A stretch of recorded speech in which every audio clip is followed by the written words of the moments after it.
Thank you very much. Thank you for being here on this hot day when you could be out watching football. There's plenty of that going on here.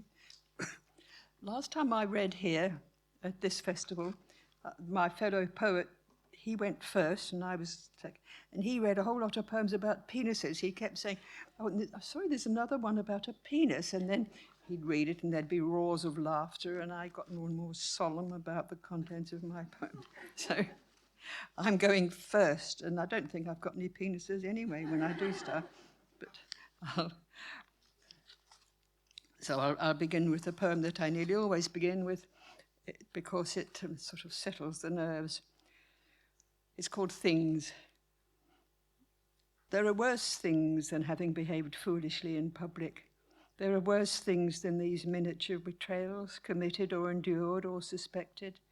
There are worse things than not being able to sleep for thinking about them.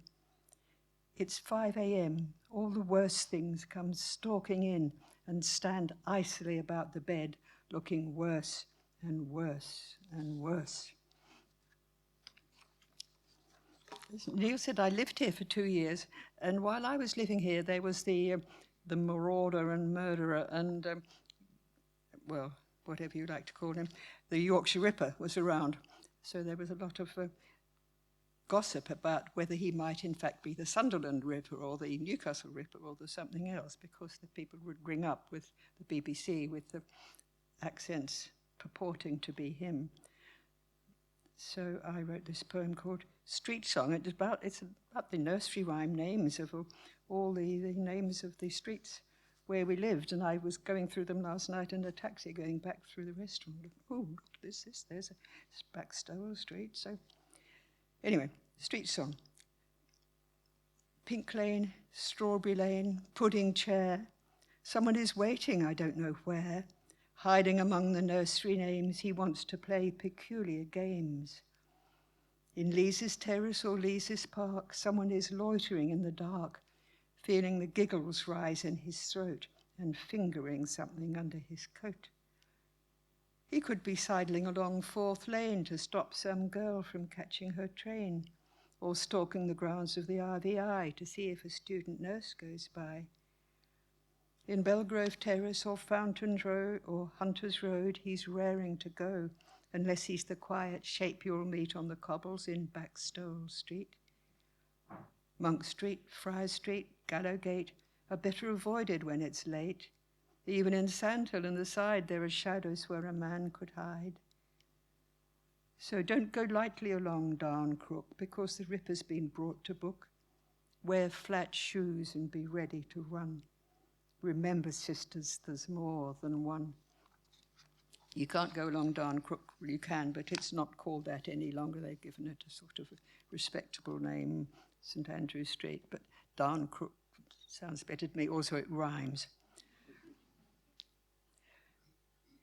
This is called An Illustration to Dante, and it's inspired by the Pre-Raphaelite exhibition at the Royal Academy in 1963, I think. Here are Paolo and Francesca, whirled around in the circle of hell, clipped serenely together, her dead face raised against his. I can feel the pressure of his arms like yours about me, locking. They float in a sea of whitish blobs. Fire, is it? It could have been hail, said Ruskin, but Rossetti didn't know how to do hail. Well, he could do tenderness. My spine trickles with little white flames. I was a librarian for years, and when I was sitting in the reference section, when there was a quiet moment, I was facing a whole lot of rows of encyclopedias, and I amused myself with looking up the articles about astronomy when I was going through my astronomy phase. And sorry, I've just noticed a penis. We'll come to that. Anyway, the penises were not in the encyclopedia entry. They were in my mind. But the ex-queen, I was thinking of somebody, there was a sort of international jet-setting beauty queen type of person who was who married an actual royalty in the Middle East, and then he dumped her and she became the ex-queen. So I thought, wonder what would happen if she got mixed up with these astronomers. And oddly enough, there's a friend of mine sent me a postcard that said, he said it reminded him of my character, the ex-queen. It was called Sleepwalker, and it was by somebody unpronounceable who was Dutch, but it looked rather like her, so perhaps it was her. They serve revolving saucer eyes, dishes of stars. They wait upon huge lenses hung aloft to frame the slow procession of the skies. They calculate, adjust, record, watch transits, measure distances. They carry pocket telescopes to spy through when they walk abroad. Spectra possess their eyes. They face upwards, alert for meteorites, cherishing little glassy worlds, receptacles for outer space. But she, exile, expelled, ex-queen, swishes among the men of science, waiting for cloudy skies, for nights when constellations can't be seen. She wears the rings he let her keep. She walks as she was taught to walk for his approval years ago. His bitter features taunt her sleep. And so when these have laid aside their telescopes, when lids are closed between machine and sky, she seeks terrestrial bodies to bestride. She plucks this one or that among the astronomers and has become his canopy, his occultation. She sucks at earlobe, penis, tongue, mouthing the tubes of flesh. Her hair crackles, her eyes are comet sparks. She brings the distant briefly close above his dreamy, abstract stare.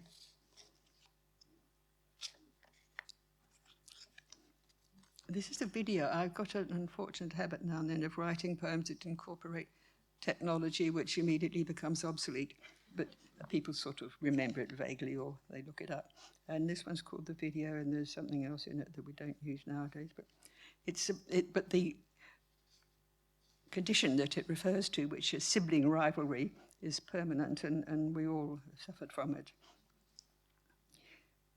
The video. When Laura was born, Kerry watched. They all gathered around Mum's bed, Dad and the midwife and Mum's sister, and Kerry. Move over a bit, Dad said. He was trying to focus the camcorder on Mum's legs and the baby's head. After she had a little sister and Mum had gone back to being thin and was twice as busy, Kerry played the video again and again. She watched Laura come out, and then, in reverse, she made her go back in.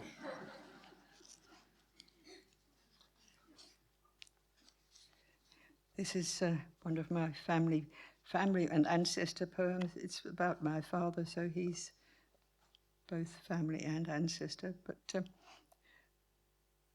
it's called Direct Hit.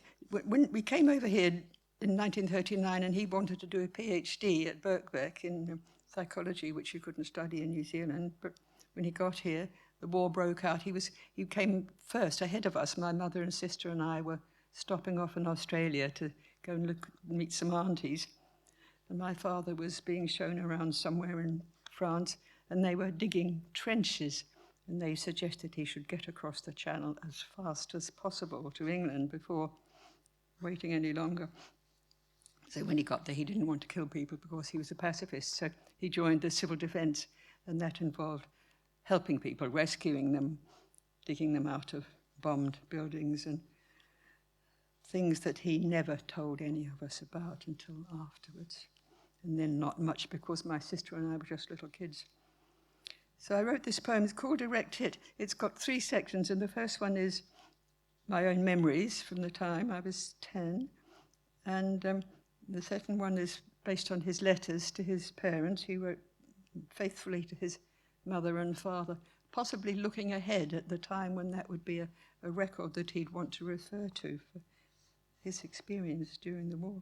And then the third section is what was published in the public press, which was not much. There was so much censorship. People weren't allowed to say where an event happened. They would just say something vague like Southern England. So this is Direct Hit.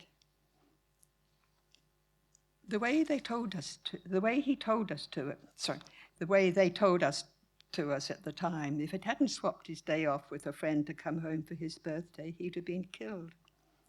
But the friend, unlike our father, was not a driver and therefore hadn't run to where the cars were when he heard the siren and was thus not killed. So that was all right, or not so bad, until you thought about it, which they hoped we wouldn't. Somebody had to run and start the cars. The way he told his parents 2 weeks later, times have been quite exciting. Fortunately, I still have my lucky star and am safe and sound.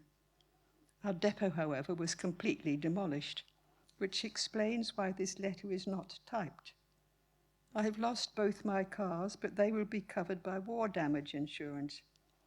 Typewriter, cars, no word of people. Not while it's still going on, but on the day after his next birthday, June 1945, one sentence. Just a year ago today, I was helping to dig my friends from the debris of the depot. 3. So who was killed? They're in the Kentish Times. Flying bombs hit southern England. First aid and rescue service depot destroyed. Mrs. W. Symes, Miss L. Hancock, Mr. B. Hopwell, Mr. E. Ingram, Mr. Norman White, and a messenger named Smith. And the messengers were people who were too old or too young for any sort of active service, so they'd be riding around on their bikes, passing messages when the phone lines were down. And the names of the people, there were no official memorials to civil defence personnel, so you only find them in accidental records in newspapers and things. So that was my father, and this is my mother. And this is a bit later. After the war, we went back to New Zealand, and my sister and I had to turn into young Kiwis and sort of merge in and get rid of our English accents so we wouldn't get laughed at. Every time they say apple, and I'd say apple. I say apple, and they'd say apple, apple. And also, well, there are other things. Anyway, this is Strangers on a Tram. My mother was a bit short of clothes because clothes were on coupons in England during the war, and you couldn't just buy things, so people passed things on to each other, and she had a sort of suit, skirt suit as they call it now, that a friend had given her. So that crops up.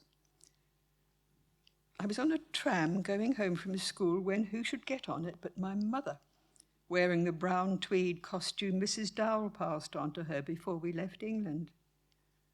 This wouldn't have been so bad except that she'd let the hem down because Mrs. D had said skirts were going to be longer. Well, if so, New Zealand had not yet heard.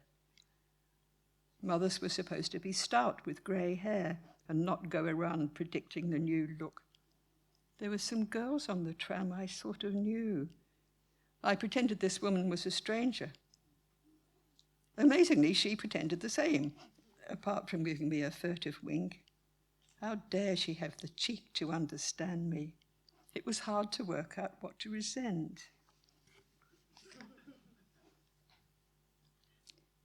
And this is another much further back ancestor. Once you start ancestral research, it's totally addictive. You just can't stop doing it, seeking out more and more records. It was before computers when I started doing it, so I'd have to go to record offices and look things up, and you could see actual wills, which was fascinating. Wills are very revealing. So this is the will of somebody fairly well off and rather pleased with himself from the 16th century. He must have thousands and thousands of descendants rather than as well as just us. But I sort of quite like the look in his imaginary eyes. Robert Harrington, he was called, died in 1558. Get you with your Almain rivets, latest fad from Germany, and your corselet and your 2 coats of plate. How much harness does a man need? None when he's in his grave. Your sons may have it, together with your damask and satin gowns to show off in, while you go to lie down in Witham Church, and the most armour I've seen in a will rusts or turns ridiculous in this world.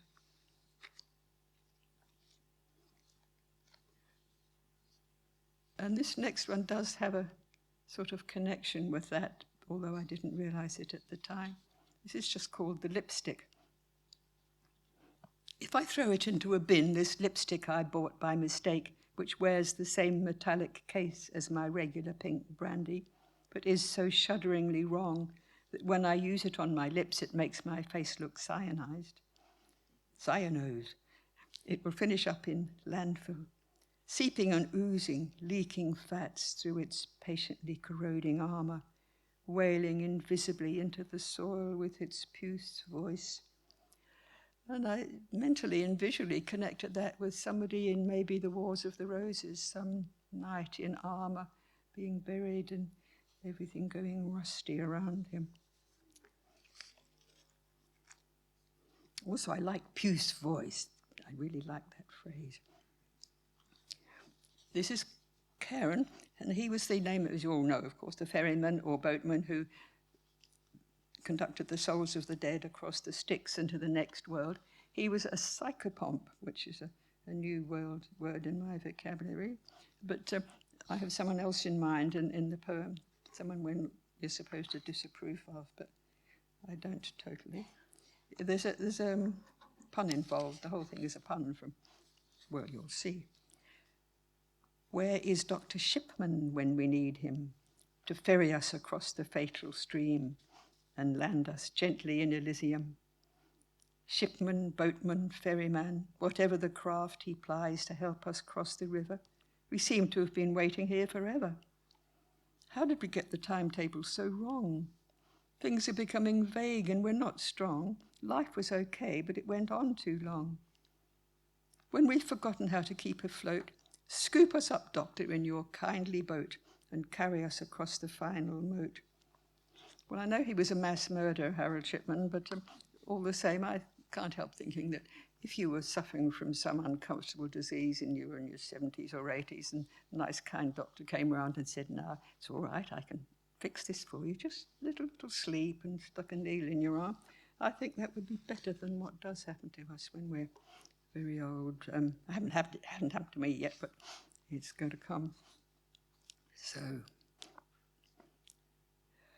and this is the Feline, and that's a phrase that I rather fancy. It's to do with cats, but it's also to do with all sorts of other things I can imagine the looks of. And it's when I was 19, I was a student, I was married, and I was doing a holiday job to make a little bit of money. And this led to this revelation about our family predilections. When I was working in the factory, stitching open-ended zip fasteners at one of a row of sewing machines, someone brought in some kittens in a box. I didn't wait to consult my husband. I travelled home on the tram after work with Jonathan snuggled in my bosom. We had a cat before we had a child. Sally and Midge, Pussy Willow, Ada, all that fluff got into our synapses, transmitting itself down generations from nerve to nerve, or however it works. Tiger and Snowflake, Marigold and Prince, too late to say I've gone off predators in favour of protecting the bird life when I've bred a tribe of ailurophiles. It's out of my hands. This is the future. Brucey, Melba, Sasha, Lady Gaga. It's no surprise that my great-granddaughters grow up co-sleeping with their mother's cats. And my latest great-granddaughter was born on February the 15th, in fact, not long after my birthday. She doesn't grow up with cats because her mother keeps little dogs, but she has my name for her second name, so she's called Mira Fleur, and I'm very flattered by that. This is death in the desert. As the Taliban surged back into Kabul and the international correspondents looked more exhausted with every broadcast, but not as exhausted as the refugees, I thought of my young second cousin, Matthew, one of the 457 flown back from Afghanistan in sealed coffins to Wotton Bassett, and then in Matthew's case, to York for his military funeral in the Minster, after which the gun carriage paraded him on a tour of the packed streets before beginning its sedate procession to the cemetery, while we, the mourners, plus van loads of soldiery, sped off ahead at a pace Matthew would surely have preferred, with sirens and flashing lights to get there first. All of which might have been designed to persuade his parents that being blown up by a bomb at 23 was a worthy destiny, an opinion they are perhaps revising.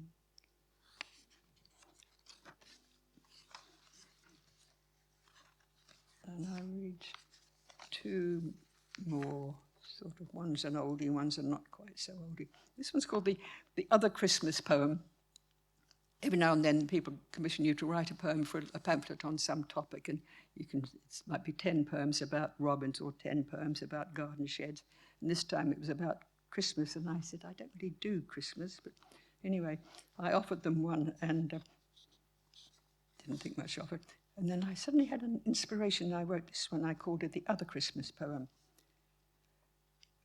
Or you might prefer to read about the Christmas when, after all the hosting and feasting, we finally got the kids off to bed, and the rest of us, the grown-ups, if that's an accurate designation, opened up another case of wine and put on some Rolling Stones records.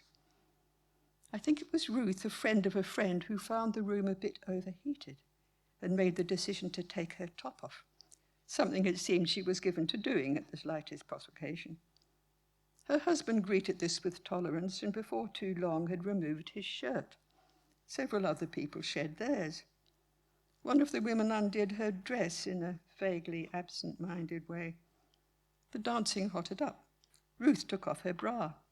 Someone stepped casually out of his trousers. You can see the way this is going. By the time Alex tiptoed upstairs for more wine from the stash in his study, the children, thank God, were sleeping soundly, he was the only adult in the house wearing so much as his underpants. Ah, what a memorable party we'd reminisce in the years that followed, thinking of the camaraderie and of how our necks had been stiff with the strain of never glancing below anyone's waist. Very respectable days, the 60s, and you wouldn't think so from... Anyway, and I'll finish this one. This is quite an old one. It's called the Prize-Giving Poem, and it came out of the experience of judging a lot of poetry competitions, which is one of the things hack poets do to earn a bob here and there. So, yeah, I was sympathetic with the writers of all these poems, but I sort of got the message. That's what they tended to be about. And it's not a prize-winning poem, never wins any prizes. It's about how to write a poem that might be prize-winning. It will be typed, of course, and not all in capitals. It will use upper and lower case in the normal way, and whereas space is usual, it'll have a space. It will probably be on white paper or possibly blue, but almost certainly not pink.